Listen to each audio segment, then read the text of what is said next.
On Math Day, students get to use the knowledge that they already have and try different methods to solve problems. They can either do it by recognizing patterns, or by solving it systematically, or by looking at the problem from a completely different perspective.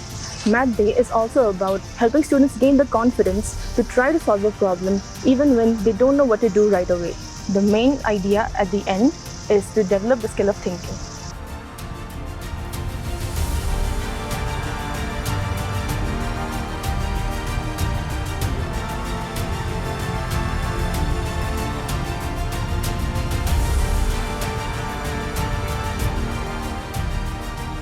Today we had an event in Anveshana called Math Day, in which we solved a few problems.